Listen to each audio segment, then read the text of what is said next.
Hey team, welcome back to the show. Today it is Coach Natalie and I back with another Q&A. We didn't get through nearly all the Q&A questions last time.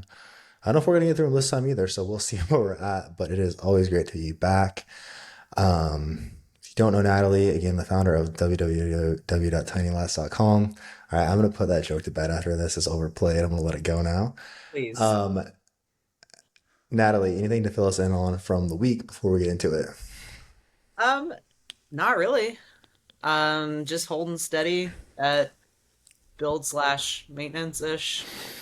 Holding tight, awaiting next steps. Yeah, that's what I got. Feeling good. Training's going well. Hell yeah. I love to hear it. All right. I did my updates with Angie this morning, so I won't repeat again. Let's just get right into the Q&A. I will kick the first question over your way. Natalie, what is one thing you wish you knew when you started hypertrophy training? I feel like this has been coming up a lot lately. Just the nature of our conversations and like the podcast we recorded 2 podcasts ago. Um, I think what I wish I knew was that I should be chasing a stimulus and that's it. Yeah. So kind of like the previous conversations we've had, like it's not about the reps or the load, so to speak. It's about chasing the stimulus that you need for adaptation and just that those mindset differences in terms of like how to approach my training Mhm. mentally.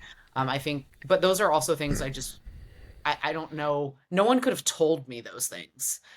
I think those are things you sort of have to learn yourself. I think those things are really helpful for someone to slow drip at you.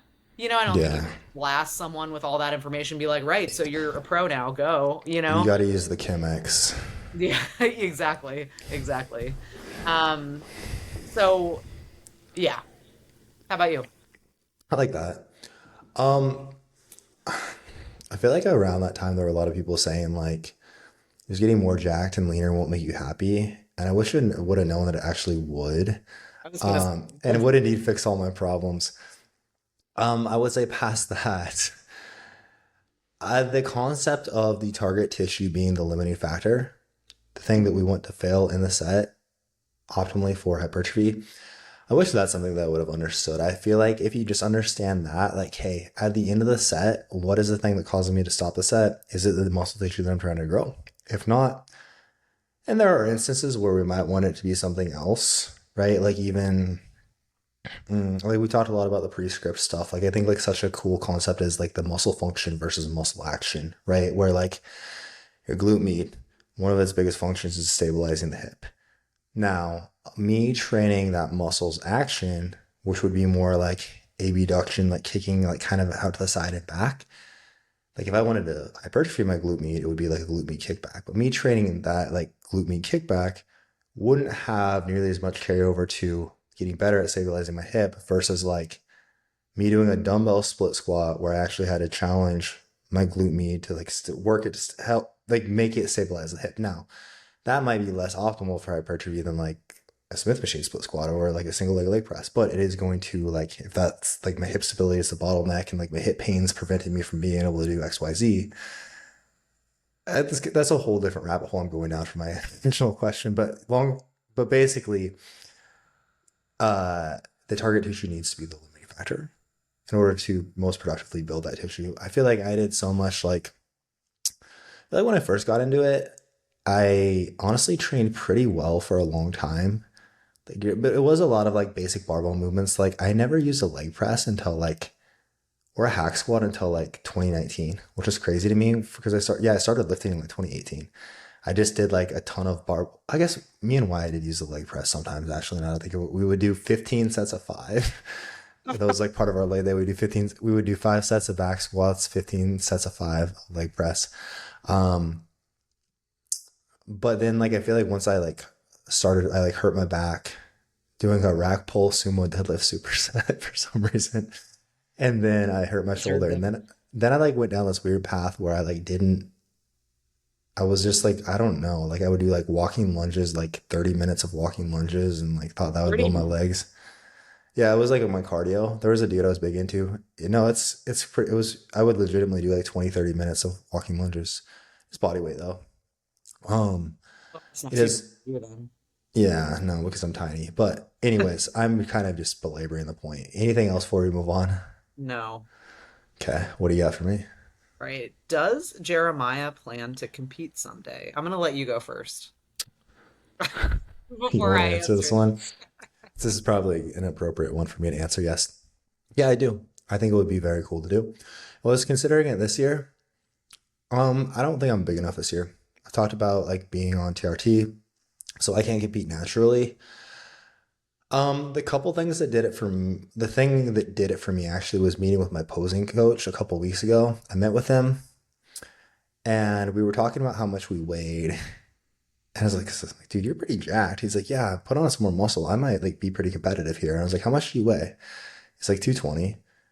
And he's like, but I'm like 5'8", and I was at the time 220, and I'm like 6'3". So I still, again, when it's, if I was competing naturally, I think that I could do pretty well currently, but it's kind of a different playing field that I'm in now, and I still need more time to build more muscle tissue. So planning to push that back at least a year. But no, I do. Not that, I don't know. I don't think it calls me as much as it calls you. Like you, I love like bodybuilding. Like I love just getting jacked and having fun with it and training, nutrition, all the things. I don't think like the competing in itself like calls me like it calls you. Um, I just love training and nutrition and like, but again, like the actual like competing, the like pageantry and stuff, which are kind of like that's kind of your jam in a way. I feel like even if you don't think it, like you're very into like musicals and like you're trained in dance and all these, you know what I mean? Like you're Yeah, kind of I know what you you have a flair for the dramatic. mean. Um, so I and a lat flair. So yeah, I'm planning to. So But then building on that, like why are you driven to compete then? Is it really just like a natural evolution of your interests? yeah, I have no doubt that I will coach people who are competing at some point, Hmm. probably relatively soon. And I want to have gone through it, if nothing else, to coach someone else through it as best I possibly can. And again, like more and more of our clients are like you and Andrea both have clients. Andrea said I had clients competing. You guys both have clients who are like planning to. So I just feel to be able to lead our team well, I should have experienced it. And I do like it's less so about the outcome and more so it would be me pushing to a new level that I never have before. I think that where it's like, even for like a photo shoot, you don't push to get that lean, you don't take it that far. And it's just kind of like just like from a personal perspective, it's just good. I think just like pushing to do things like that. Like for me, I know I would feel so awkward like posing and stuff. So that's probably why it's good for me, right? And I do think it would be fun. It's just like the like photo shoot preps and stuff like that, but kind of like taking that to a new level. Anything else there? For those who might be in the know or extra interested, what division are you interested Be classic. in? I think men's physique is stupid. Um, I, I genuinely just don't like how I don't know. Just like the board shorts is kind of lame to me. No offense to any men's physique competitors, but some offense given. Honestly, So you I'm just just like the kidding. look of, but you I like the do look. just like the look of it better. I think it's like, of course, everybody loves C-bomb, but it just is like it's just like the more classic bodybuilding, like the era of like, if you get like, if you nerd out over gym equipment, like the like Flex and Nautilus stuff kind of is like that same era, like the Gold's Gym. What is that? What's the Gold's Gym where like Arnold and all those guys worked out at? Venice Beach. Yes, it has like all that like kind of like feel to it, which is cool to Yeah. me. Cool. And Yep. I genuinely like how the physiques look. I Yeah. am not under any illusion that I'm gonna like turn into uh like a Ronnie Coleman. Why can't I think of his last name right now? Ronnie Coleman, of course. Um, but I still like the like more.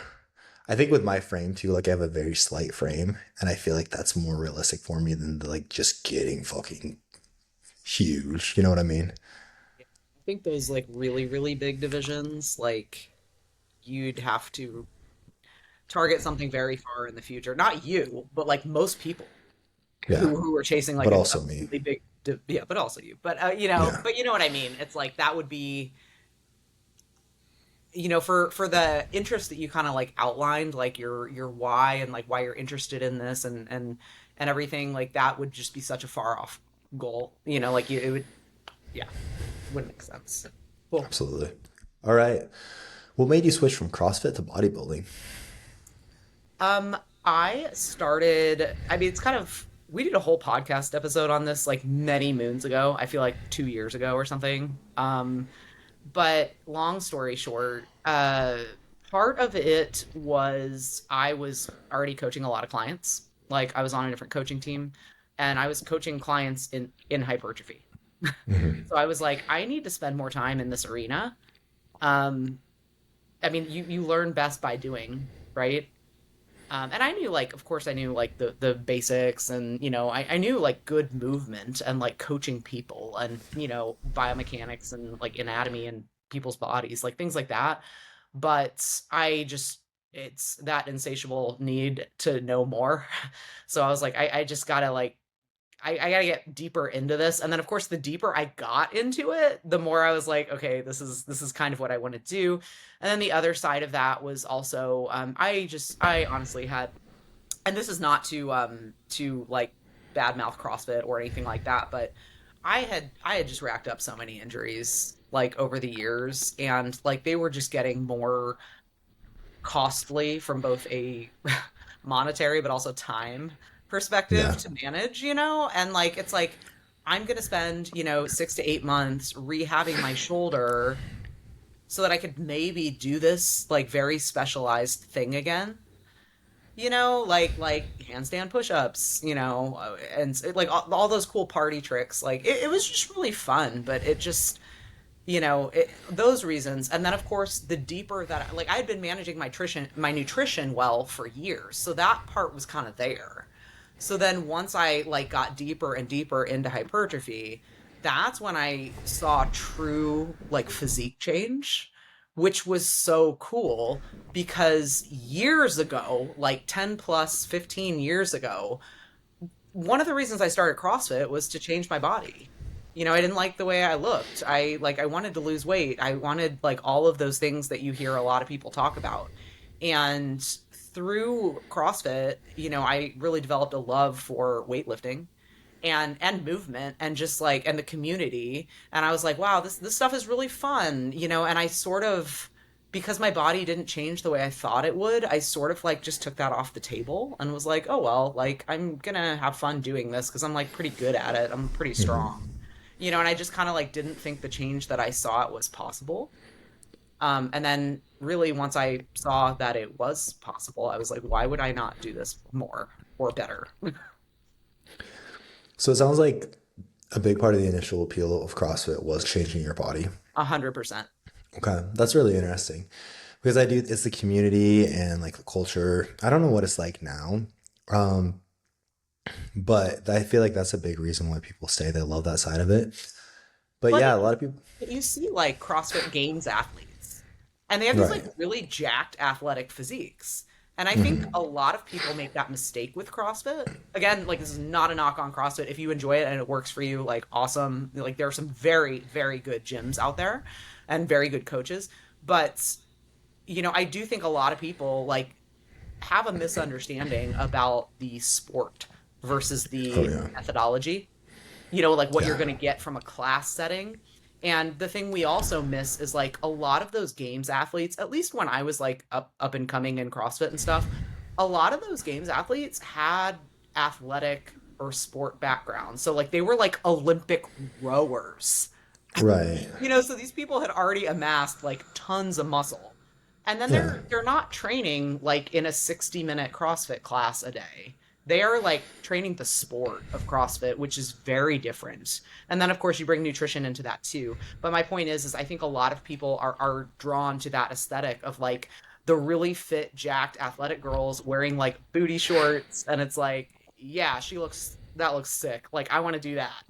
And like, and then you kind of get into it and it's like, okay, it's been a couple years, I don't get it. I'm still not there.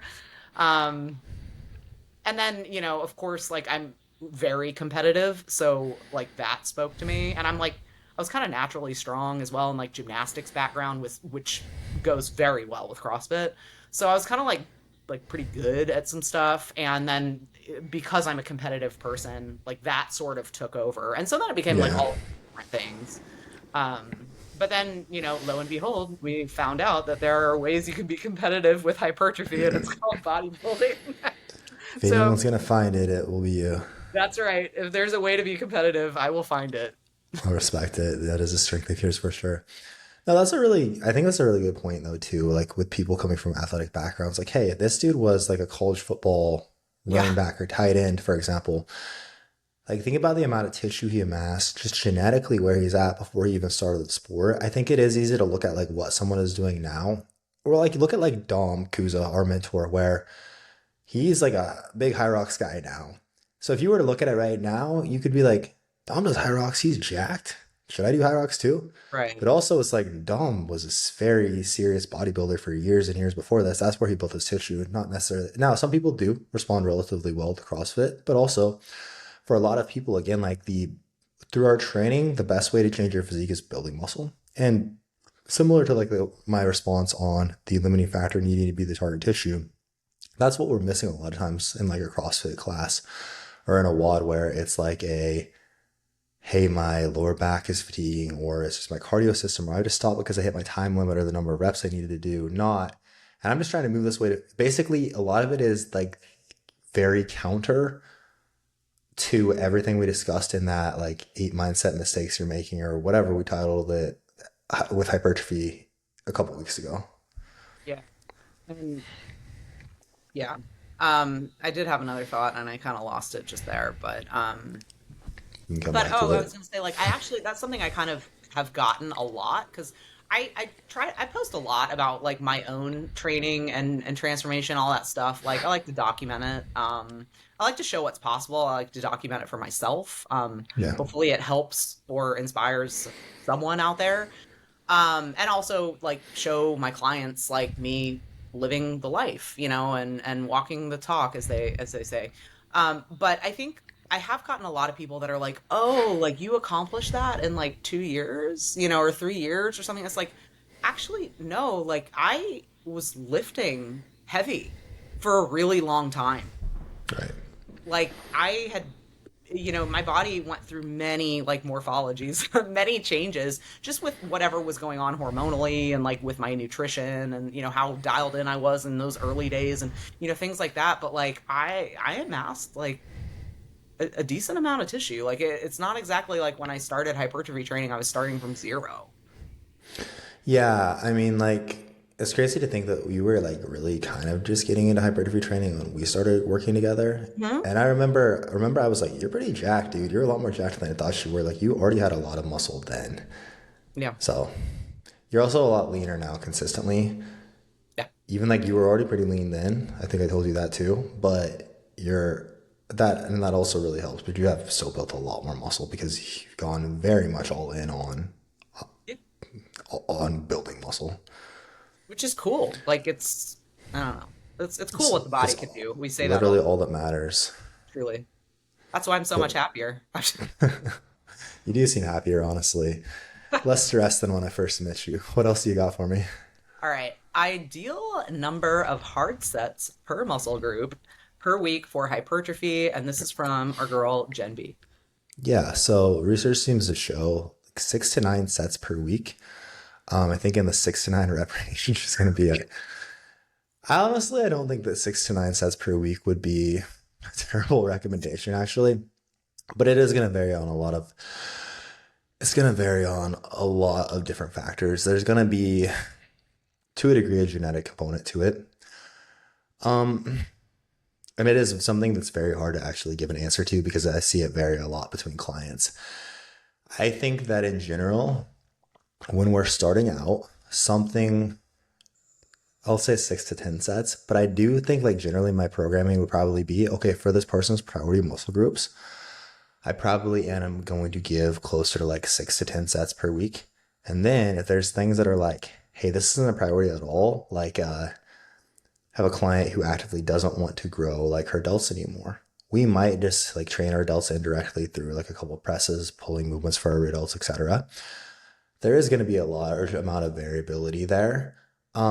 I feel like I'm kind of just talking around the question, trying to give like a reasonable starting point. It's going to very much also depend on how hard we're training. There is going to be an inverse relationship between the amount of volume we need relative to how hard we're pushing, right? So if it's someone who's not consistently pushing very hard, we're probably going to need more volume. And those numbers might actually like double. The recommendation might double versus if someone is consistently able to like truly take things to 0 to 1 RIR. That's going to be an important component of it. I had another really good thought and I completely lost it. But again, really, oh, also, and then like how the muscle, what's the anatomy of the muscle in itself is like, is going to be important, right? So if we look at like quads. Quads are pretty simple to train, really. All we need to do is get into deep knee flexion. Basically, we need to bend and extend our leg, and we want like more of that bending to happen at the knee than the hip. If we want to like really optimize it, there's not much bending at the hip. It's really again just like a staying upright, driving our knee forward. So basically, do like a squat pattern or leg extension. Keep the target tissue the limiting factor, and it will grow. So there, to like optimize my quad development, I don't need that many movements. Now, if I look at like my pecs or my lats, which are basically just pecs and lats are built very similar, but it's kind of like they're on different sides of your body. So they're both kind of like the Japanese fan thing shaped muscles. What's that called? Yeah, Like if I was a geisha and I'd hold it in front of my face and like, is it just a fan. fan? There's not a special word for it. If I there think of is, like a ceiling fan, and it's not shaped like a ceiling fan. no, those things are fans. Okay, well, you guys know what I'm talking about. We're gonna call it a geisha fan. Um, is geisha like a prostitute? Isn't it? Okay, I just want to get it firm. Anyways, so like they're like a geisha fan shaped muscle. So for me to best train like the upper fibers of my pec, I would want to be doing like more of an incline press where basically at the top of the rep, like my biceps are kind of ending up by my mouth. Whereas if I were to train the lower division of the pec, it would be the opposite of that, like a dipped like pattern, right? So if my goal was like, hey, I really want to optimize my pec development, I would as a whole need more movement. Same thing for my lats, like to build those thoracic, like the upper fibers of the lat, that's basically like a horizontal row. Almost might be like leaned back a little bit. Whereas to train like the upper or the lower outer fibers of the lat, the iliac division of the lat, it would be like I want to do a pull down where my bicep is next to my ear at the top of the rep. So those are moving in quite different directions. So like for tissues like that, we would need more volume to grow them than for those where like biceps, quads, triceps to a degree, where I would say less so for triceps, but calves are another really good example where, hey, we I still need, but I honestly still need quite a bit of calf volume. Another good example of though, like the genetic component, right? Where For sure. some people, like Andrea's kid, is it Tate who has just jacked calves? Yeah, his calves are way bigger than mine, and I don't think he's ever done a set of calf raises. Um, They're getting ready for their family photo shoot. Hell yeah, they're gonna crush it. All of them are. So I would say in general though, I think pretty realistically, like most people, if we are training hard, across most muscle groups will do well with something like 6 to 12 hard sets. Of course, like getting like when we're getting to like uh even like 4 to 12, I would say realistically, if it's like not a big priority at all, like pecs for most female clients, hey, we might only be doing like 2, 3, 4 hard sets per week. Um, but in general, like 6 to 12, getting closer to like that 12 side of things, this is more of a priority muscle group, or this is a muscle group that does tend to need a little bit more volume. Side delts, one muscle group that aren't positioned well on your body to like really experience a whole lot of tension when we're like doing really that many movements outside of like a lateral raise. So they tend to need more volume versus like my rear delts, hey, they get trained almost every time I'm doing a pulling movement. So they tend to need less volume. I would say typically though, I find side delts and glutes typically can handle higher volumes and sometimes need higher volumes to grow versus almost anything else. Anything else you would add there? Hamstrings are typically pretty low. I would just add the caveat that, like, whenever this question comes up, someone has to say something about like how are we counting? Because there are so That's a good many point. crossovers, like any pulling movement is going to involve the bicep to some extent. I wouldn't necessarily count that as like bicep volume, but like it does contribute. But like the point that you're making in terms of like the side delts, it's like, okay, well, if I'm overhead pressing, like probably going to get some side delt too. So like do I count that in terms of like side delt volume? So I think that's why this conversation can always be had, because it's just like it's a great topic to like open up the door for like these kinds of like nerdy conversations, like for those of us that really enjoy it. But I think it's just so it's one that's one of the reasons that this is so contentious and debatable, because like how are we even counting? Yeah, that's a really good point. Um, and there we can like split hairs there. I Mhm. typically think the easiest way to consider it is like for my presses and pulls that aren't like specific to like my front delts or rear delts, Mhm. considering that like a half set. A lot of times you could like really, if you wanted to, consider that a half set for triceps as well. But there is, yes, that and basically thinking considering like like basically one volume point or one set as one set like within like two RIR. Um, but I think like really it is kind of like asking, hey, what are the best macros? Where it depends massively. If we're looking to identify this, like how do we figure this out with a client? Again, I'm gonna look at what they were doing previously. What are our goals? A lot of times, like someone could grow more across the board, but hey, maybe I can only train 3 days a week. Okay, so we're gonna have to choose areas that are more of a priority. And then, I mean, I'm gonna start with typically a lower amount of volume and get that person training really well and training really hard. A lot of times those two things aren't in place, and that will change drastically, reduce drastically how much volume we need. And then from there, then I'm looking at like signs we're going to be at about the right place are going to be, hey, this person's logbook is progressing very consistently for whatever muscle group. At the end of their sets, and this is where we have the like we're rating the stimulus and the recovery they're getting. That stimulus is like consistently high. They're getting a really good stimulus with this amount of volume. We're not seeing like a low stimulus. We're also not seeing, hey, like going from set 3 to set 4, there was like a huge drop off in reps, right? The first 3 sets they did like 12, 10, 8, and then the 4 set they went to like 4. Okay, then that 4 set was probably too much volume. We need to pull back there. And then the recovery perspective, which is a lot more subjective, I find honestly a little bit less helpful than the stimulus, but still I'm more so looking at like what's the rep drop off. But also, hey, the person probably should feel like this is closer to like about like I got a really good stimulus from that. Felt productive. I shouldn't necessarily feel like I could do a huge amount more for this tissue, but also that depends. Like if we're using a higher frequency approach, for example, like there are just there are still a lot of caveats there, but really I'm looking at like the stimulus they're getting, what if they're progressing well, we're consistently able to add a rep or two or a bit of load.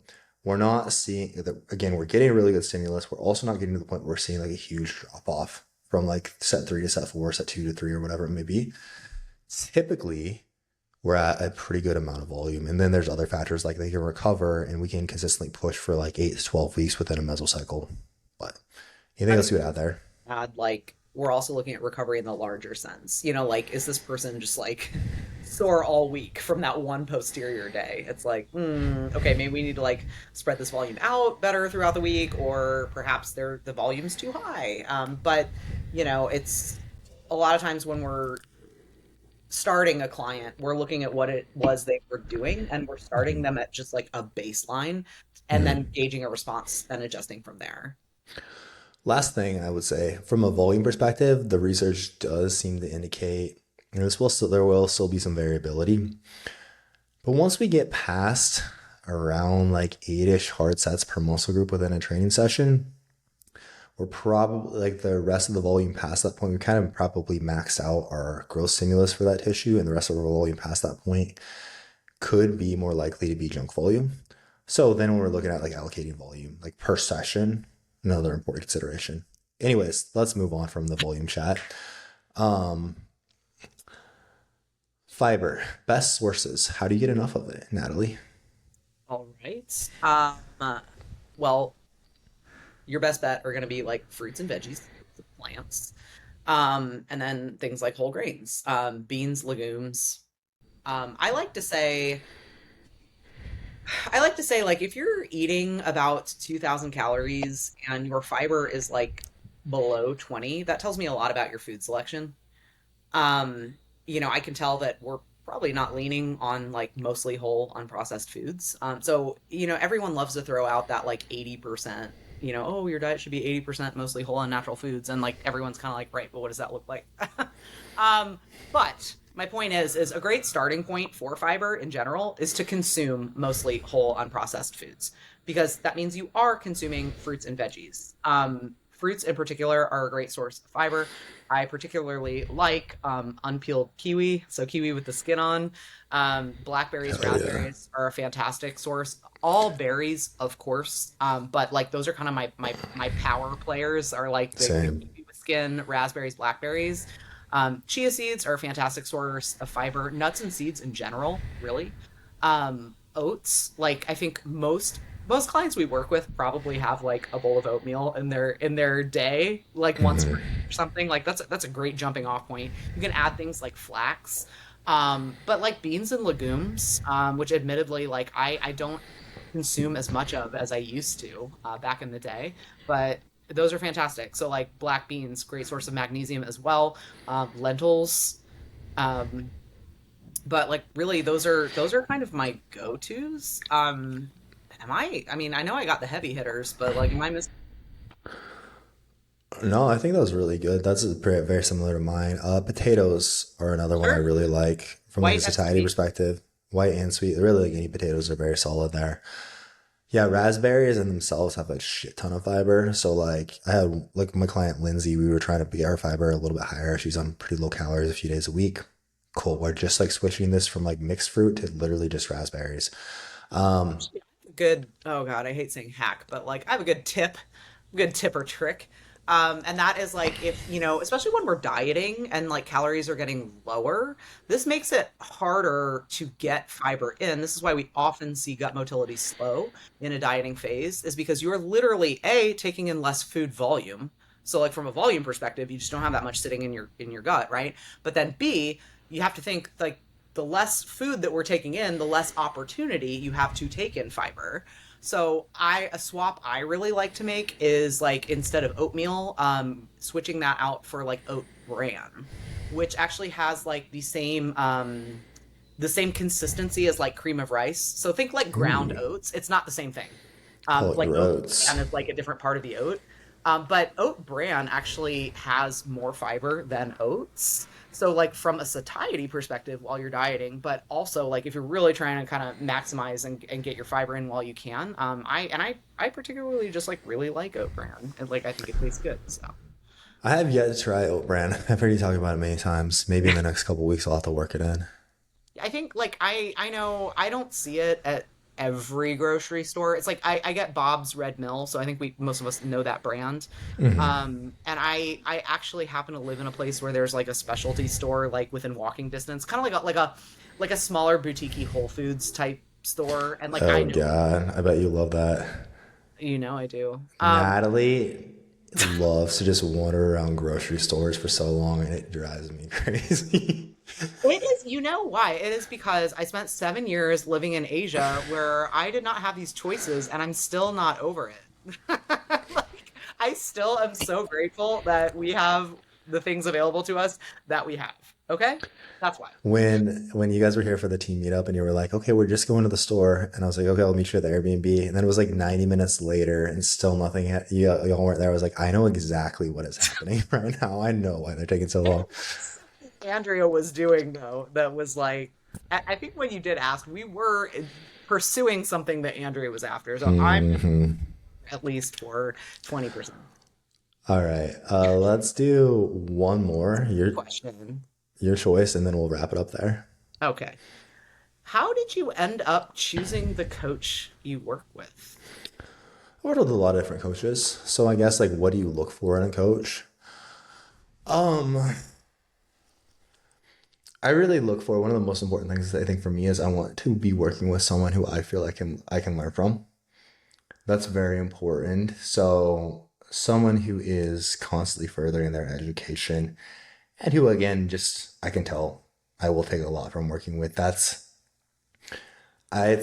I really to say excited about the process. Such a big part of it is like I love continually learning more. So that's very helpful. I want to work with someone who has more knowledge than I do. Um, and then just from like an actual like what they provide perspective, like for me, for example, like the training is a very important part of it. I want someone who's actually gonna pay attention to the training. A lot of coaches, it'll be more like, hey, maybe I'm more focused on the nutrition side of things. We don't really like take a look at your training much at all. Maybe I don't break down training videos or anything of the sort. So for me, like personally, that's just a big part of it. Um, I personally, that's a really good question. I mean, those are a few of the biggest things. Like from a personality perspective, I feel like I need to work with someone who like feel like I can be open with as well. Um, which is something I'm working on quite a lot. That's is a challenge for me sometimes. Not that like I just in general. You don't have a lot of practice opening up to people because you don't have many friends. That is probably part of it, honestly, and that's might be why I'm still working on it so much. Um, so I feel like it's like someone that I click with, but I don't necessarily need to feel like I'm friends with them. Nor do I necessarily always want it to get. I like it with my coach, like with coaches personally. I like there to be like a little bit of separation there. You know, like I do feel like the dynamic can change if you, which I love my clients, and that's this isn't the same for every client. It's Yeah. just more so for me personally. Um, I feel like that's just like in the coaching relationship how I operate best. Um, I don't know. What are your thoughts on this?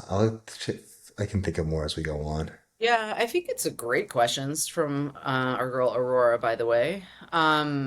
I think it's a great question. I think a lot of it is like knowing yourself, so like a lot of self-awareness and like knowing what it is I would say what it is you need to thrive, but then the caveat there is like you maybe you're new to like a coaching dynamic or relationship, so like you don't know what it is you need, or you think you know what you need, but like maybe that's not true. Yeah. So but anyways, for me personally, everything that you said in terms of like I need to be with someone that I can learn from, like that's huge. Um Also, I want with my bodybuilding aspirations, I need someone with a health first approach. And Mhm. so like I'm with Dom Kuza, who's also our mentor. So like I know full well that he's incredibly knowledgeable because like he's our mentor. So I know he knows his stuff. And I had the fortune of like seeing his coaching style before I signed on with him. So I sort of like knew what I was getting into. But like for me, it's like health first approach, like I said. And then also Dom is a really good human. And that maybe that shouldn't be important to me, but it is, right or Yeah. wrong.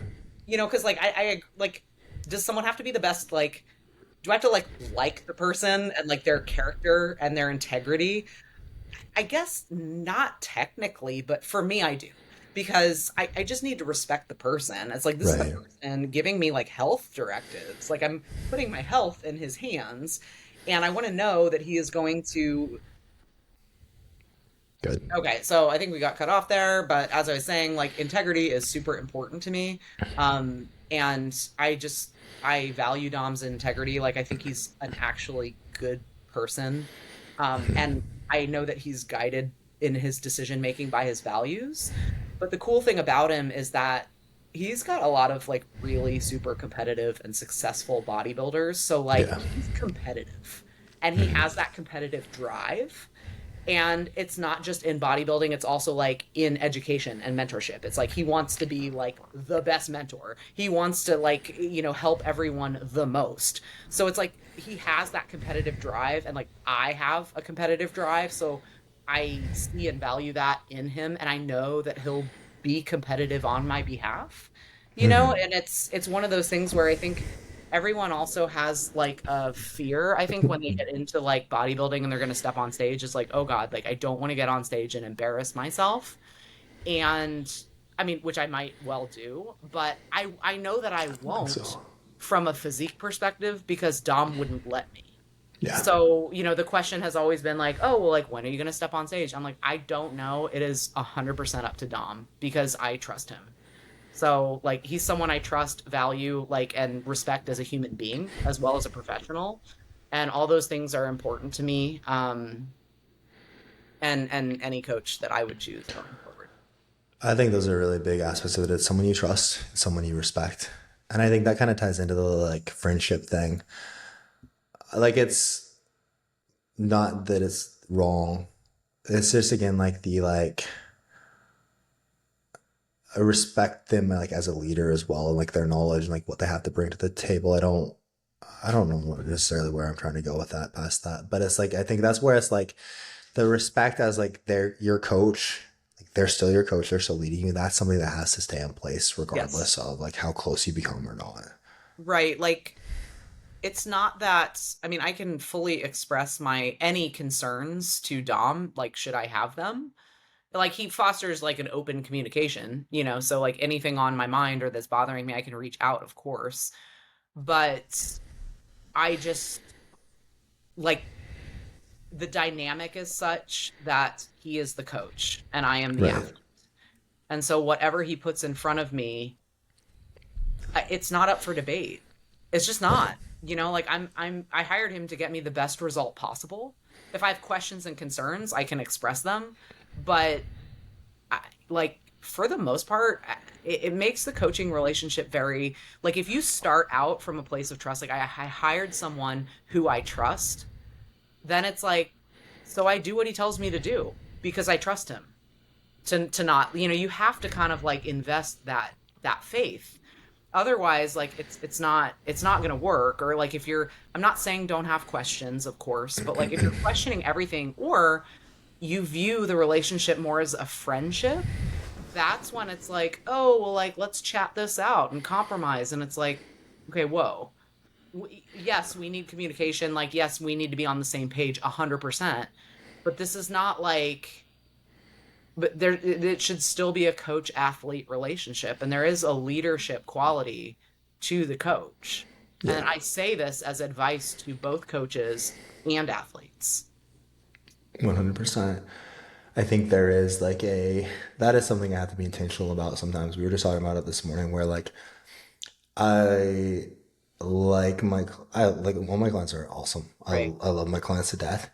And it can be to the point where it's like I have to make sure that I'm not like treating this as a friendship and I am still Yes. like very much because with your friends it's easier to be like I feel like it's easier to let things slip, basically. And that's not like what the coaching relationship is about. That's not what we're hired for. Yeah, like I mean I feel like this is not really meant to be like an ode to Dom or anything like that. But it's like fresh in my mind because it's my current, coaching relationship. But like he's not my friend. I respect him He's tremendously. my friend and only my You friend, and don't try wish. to take him from me. We honestly we all wish. No, like I respect him tremendously, but like he's not my friend. Yeah. And I don't need him to be, and I don't want him to be because I trust him to make impartial decisions. I trust him to make the right call, I should say, not like bringing any personal bias into it. Yeah. Well, Dom, if you're listening to this, I do want you to be my friend. Please I love me. do. I just realize it's never going to happen, so this is how I have to have peace with it. Okay. Anything else to add before we wrap it up? No. All right. So we still have a ton of questions. Thank you all again for all the good questions. We will be doing another Q&A soon to continue to work through these. But in the meantime, if you enjoy the show, do us a huge favor, leave us a 5-star rating and review. If you would like to apply for coaching with our team, click the link in the show notes. Natalie will not try to be your friend. She won't not try to be your friend either, though, so don't worry. And we'll catch you guys next time.